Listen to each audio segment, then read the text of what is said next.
Hello, everyone. Welcome to everyone joining. Happy Tuesday morning or afternoon, depending on your time zone. Great to see some new names here.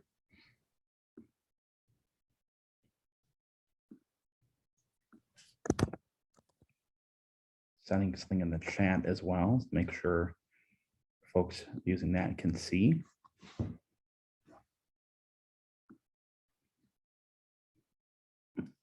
Alrighty, so let's get this pulled up. Hi, everyone. Good afternoon or good morning again. My name is Ryan Tallgren. I am the membership chair of NAGAP, as well as the Assistant Dean for Enrollment Management in the University at Buffalo's Graduate School of Education.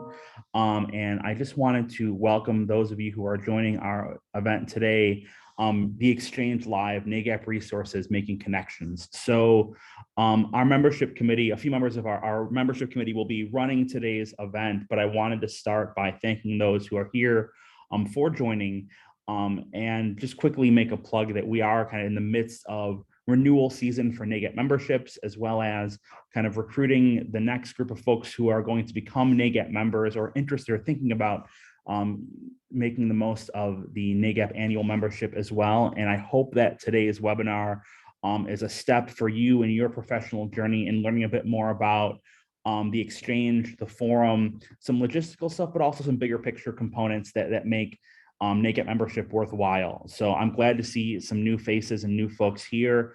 And I will pass it over to our membership committee to get going. It's great to see everyone. And Alyssa, the floor is yours. Awesome. Thank you so much, Ryan. Hello to everyone. In advance, I apologize for my lack of technical proficiency today. I'm in the process of moving, and I moved my home office to my new house. So I'm working off one screen today, and I haven't hosted a Zoom session on one screen in quite a while. So if you see that I'm struggling a little bit, it's just because I have not done this on one screen in quite some time. But I appreciate everyone taking the time to come out to our session today. Like Ryan mentioned, my name is Alyssa Orlando. I work at Bentley University in Waltham, Massachusetts. I'm joined by two of my colleagues on the membership committee, Deanna Hughes from A.T. Still University and Jennifer Jones from Virginia Tech. We're really excited to get to know some of you today a little bit more in depth. I do want to put out the disclaimer, which I think some of you may have seen in the description of this session. This session is going to be a little bit interactive. We are going to do a short presentation at the beginning, but a bulk of our time together today is going to be spent in breakout rooms. So just a disclaimer, I know some of you, I can see some of you have your video off. Don't get me wrong, I have my video off probably 50% of the time as it is nowadays, but we are going to be engaging in dialogue in breakout rooms. So just to give yourself a little bit of time if you need to get situated in a room with, minimal sound, things like that, just so you're aware. But I wanted to take this time to first talk a little bit about NAGAP's organizational history, but then also just kind of what we're going to be doing in this session today. So the idea for this session sprang from us as a membership committee evaluating the great resource that is the exchange. And the exchange, we'll get into a little bit about what the virtual platform allows you to do as a member of NAGAP. But the organization's history really stems on these principles of making connections to educate people, to be able to conduct research, to provide opportunities for both networking and professional development, to establish best practices, and to advocate for issues. And I think for a lot of us who are NAGAP members already, a lot of this history comes to fruition when we're looking at making connections within the organization. And a great place to do that is the exchange. But speaking personally, I know I always haven't been the best practice user of the exchange. I'm getting better at it. I'm learning how to navigate the system better. But we thought it might be helpful for us to show you a little bit of the system and then break out into rooms where you can simulate what it feels like to be talking in the exchange, but actually talking to each other on Zoom. So this is the exchange. So if you've never seen the exchange before, it's a virtual forum on the NAGAP website that you get access to as a NAGAP member.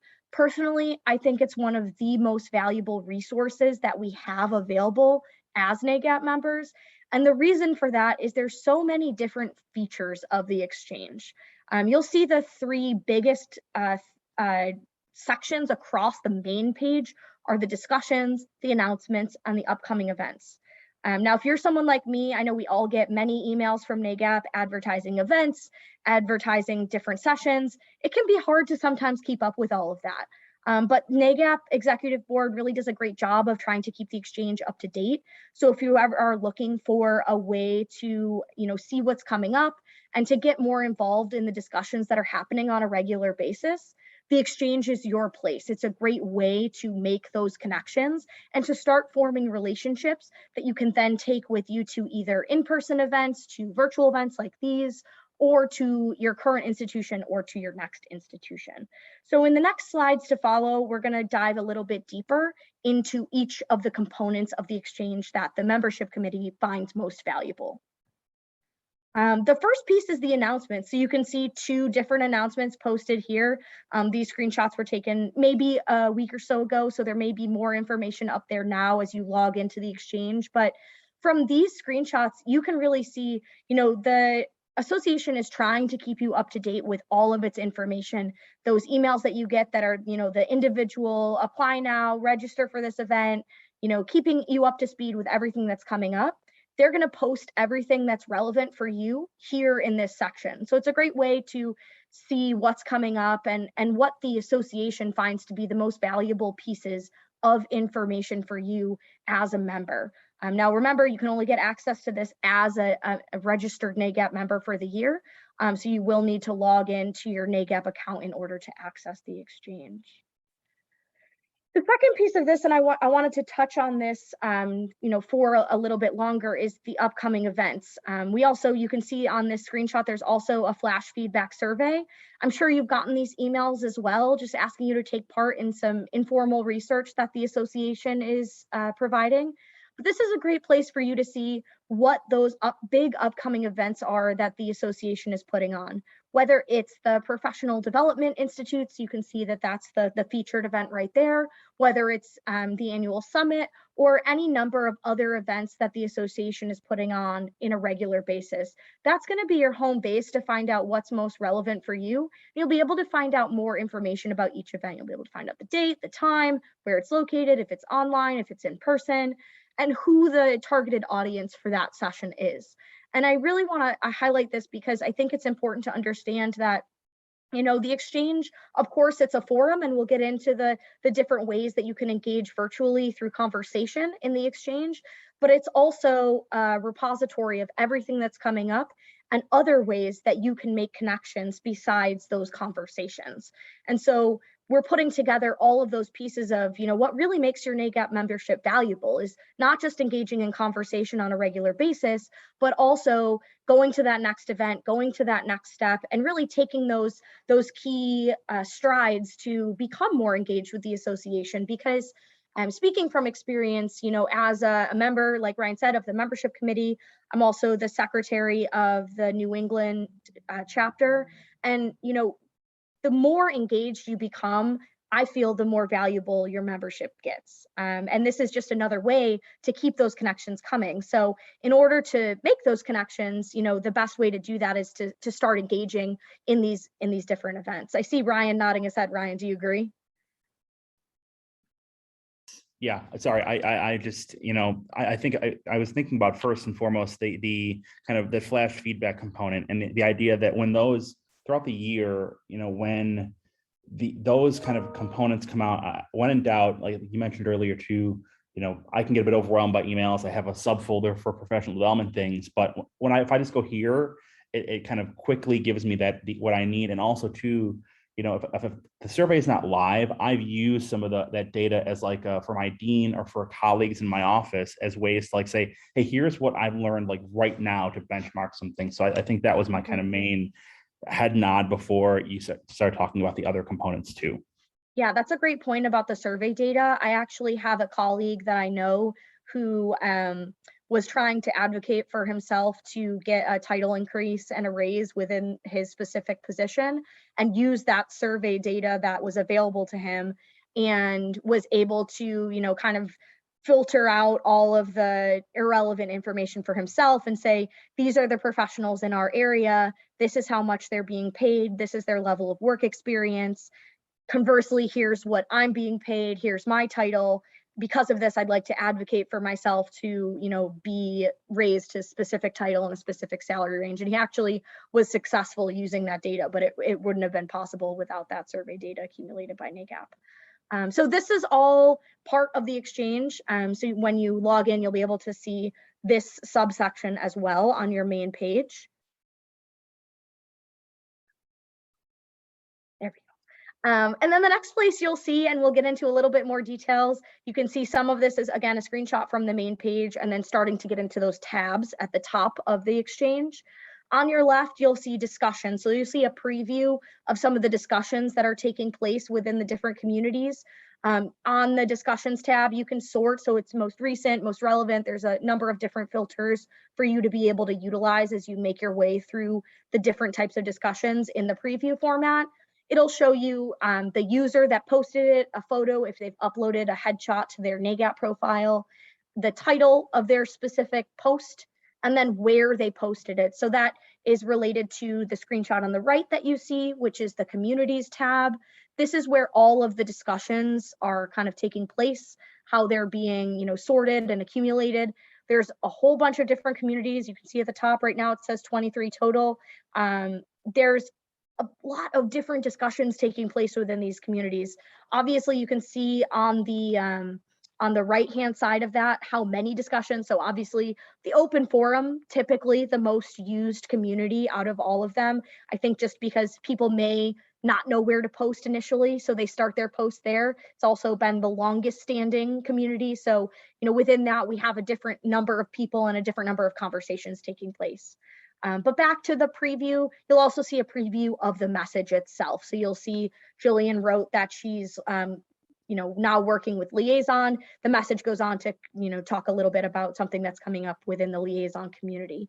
But, looking at the different communities, there are a lot of different options for you to engage with on a regular basis. Now, of course, open forum, I always suggest to people, go in there, kind of search through the conversations, see what's, I don't want to use the word happening, but see what's hip, what's going on right now, and then make your way through the conversations. You can also search. So if you have a specific question or a specific topic area that you're interested in finding, you can do a search within there to be able to, further refine what you're looking at. But that's usually the first place I recommend to people to make their way through the open forum, get a sense of what's happening, what conversations are most recent, and then you can kind of go into the different communities. You can see the two we've previewed in this screenshot are international enrollment management and diversity and inclusion. Some of these communities are based on the NAGAP committees. So, we do have different communities for different committees that are within the NAGAP organization. Those are committees that you're able to apply to join. And we'll talk a little bit about making further connections past the exchange in our breakout rooms. That'll be one of the subtopics we talk about in a little bit. But you'll see that, you'll see when the last person that joined that community was, you'll see how many discussion posts are in there. You'll see how many members there are available. And that's all on that main communities page.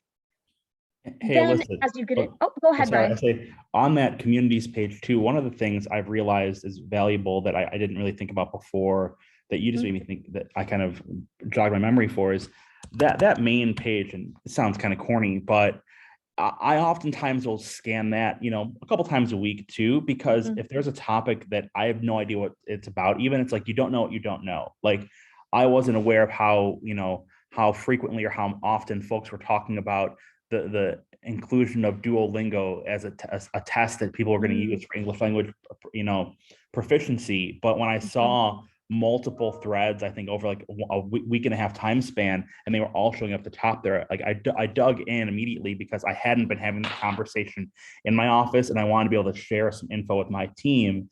And just having that kind of quick glance notice, at least kind of getting into the habit of looking at it, I found to be helpful, especially when I'm not actively searching, which you're about to show, but instead I'm kind of like want to passively see what might I be missing. I don't even realize is a conversation happening across the board. Yeah, that's a great point, Ryan. Something I didn't even think of, being able to, again, make those connections with what's the hot topics in the community and the functional area right now, and then bringing that information back to your team. Again, a super valuable piece of your NAGAP membership that you can bring back to your director or your VP or whoever your direct supervisor is, to say, hey, this is the value that I see from my NAGAP membership, and I can provide value to the whole team, even if not everyone is a member within the organization.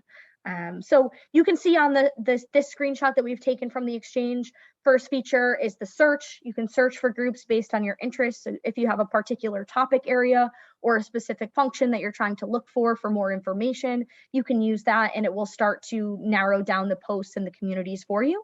And then you'll also see the join button on the right-hand side. So if you want to join a community, if you're not already a member of that community, you'll be able to click join, and you'll be able to kind of go through the different steps to join that specific community. It's pretty easy. It is clicks, not anything more substantial than that. And then getting more into the other resources that are available within the exchange past the forum, you will see professional development library. So you'll actually be able to see nearly all of the previously recorded sessions. So on the right-hand side of this screenshot within the folder content, you can see the recordings for many of the sessions that we've hosted previously. So you can see right at the top, the NAGAP 101 session was a session we actually hosted about 3 months ago, right before the annual conference, introing people to their NAGAP memberships and helping people to make sure that they're aware of what they're signing up for, what the resources they have available to them. And then you can see a lot of these exchange live sessions that have been happening all spring and summer. I think these are super valuable resources for you, because these recordings are really only accessible for you as a member here. So this is where you'll go if you missed a session, and our session today will be uploaded here as well. So if people miss sessions, they're able to log in, get the session onto YouTube, and then watch the recording back. Again, I know that people have their opinions about watching recordings back and how valuable that is. Personally, I think it's so valuable, because if I'm not able to attend a session just because of a schedule conflict, but I want to go back and access that content after, I can certainly do that. The other piece is, like Ryan said, not all of our teams are going to be members of the association. So if you find, maybe like a 5 to 10 minute snip of a video that you think would be really vital to your team, you can certainly, screen share and show them, maybe the 5 minutes of a session that's most important to them. I think, having this available resources is super important to people, just because they do want to be able to access this. And again, another great way to plug value to your leadership team in your office by saying, by being a member, I also have access to all of this educational content. You won't have to pay for me to go to 10 different conferences on marketing and on student success and on national strategy. You'll be able to say, I can attend all of these sessions free of charge with my NAGAP membership, and I can access them for the length of my registration in the exchange, which is our online platform. You'll see on the left, there's years for the folders. So each year we'll have a new folder. So if you want to go back a couple of years to find a session, maybe you went to a session a couple of years ago and you're like, you know what, I heard this once and I really need to go back and figure out what they said so I can work to implement it. You can go back and do that there. There's also the Perspectives magazine, which is available in its print format. So you'll be able to pull some of those articles that maybe you read when the magazine was mailed to you as a member. Or if you weren't a member, you can access the previously published editions of that magazine. Maybe you missed a couple issues. You'll be able to go back and read some of those articles that were written by the Perspectives committee team in the exchange itself. And then finally, you'll be able to access the NAGAP podcast. So that's a relatively new endeavor. There are some episodes available for listening. I believe you can also get those on other podcast platforms, so you don't necessarily need to access them through the exchange itself. But again, a great way to be able to have everything in one place, to know where your resources are, and to be able at any time to go back and access that content so that you have it firsthand when you need it. I also just wanted to highlight the community groups that are in the exchange based on chapters and special interest groups. You can see the full listing on the screen. I'm not going to read through all of the GAP acronyms out loud because it'll just make for a funny snippet, and I don't want anyone to, publish that somewhere when I mess up some of them. But you can see many areas in the US and even in Canada, they do have a chapter, or there are some special interest groups that have formed different chapters within NAGAP. I think one thing that's really important to understand is that our chapters are, first of all, very inclusive. So, if you are in an area that does not have a chapter, but you perhaps want to maybe get involved with somewhere in that chapter, you're looking to job search within that chapter's network. I know personally, I'm a member of the New England chapter, and obviously Boston is I would say, a hotspot for people looking to make a career move to sometimes. So we do have people sometimes come to our conference who just want to network with professionals in the greater Boston area or the greater New England area because they're looking to make a career transition to that area. So, just because your region doesn't have a chapter doesn't mean you can't get involved with one. And I know that there's a couple of chapters that are actively in the works. Ryan, I don't know if you have any more information on that other than there are some that are being created.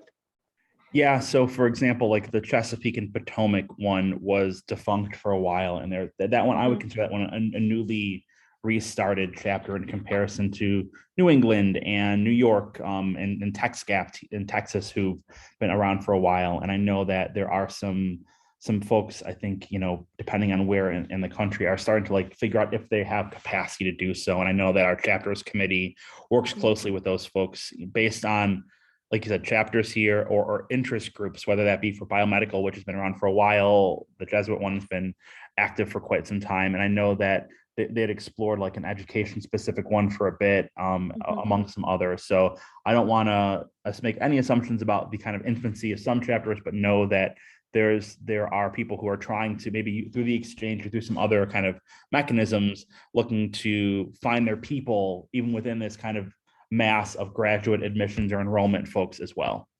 Yeah, no, and I think that's a great point and something to consider as people who are attending this session. If you're looking to actively get involved within the association and you see a potential area for a chapter to crop up, I'm sure that there are other people in the association who feel the same way, and the exchange is a great way to start making those connections and start getting maybe some of that groundwork done to potentially create a chapter in the future. So all of those chapters do have community groups within the exchange, so you will be able to access those. Depending on the chapter, some are more active than others. Again, speaking personally, I know that the New England chapter is not as active in the exchange, although we're really trying. And I know that some chapters are very active within the exchange. So just going to be dependent on how active your chapter is. But I would encourage, if you are a member of a chapter and you see the value in the exchange, which I hope that you do, that we start to get our teams more engaged within the exchange and within the forum, because it is a great place to kind of store those conversations and maybe not have them flood your email inboxes as much. I know for us, we do have a listserv, and sometimes it can be a little daunting to get like just an email from someone saying, hey, does anyone have any guidance on this? And it's like, well, I do, but I could talk for hours about this specific subject or this specific area. So sometimes having it in a forum, I know people have suggested maybe Facebook groups before, but those aren't always as secure, or not everyone has that platform. But by having a membership to NAGAP, you do have an account on the exchange. So I think it's a great place to start those conversations within your chapter or special interest group. And then really quickly before we start our breakouts, just wanted to highlight some additional ways to make connections within the association. We talked about it just a little bit. The GEM Summit, which is our annual conference, that is obviously the biggest event that we hold all year. Fingers crossed that we're able to do it in person in 2022. But we've seen success in the last year of doing these events virtually as well. The Pre-Conference Institute, which typically is a one-day workshop before the summit, that's another way to make connections in a smaller group format. And then the Professional Development Institutes, both the New Professionals Institute that typically happens in the summer, and then the Advanced PDI that happens in the winter.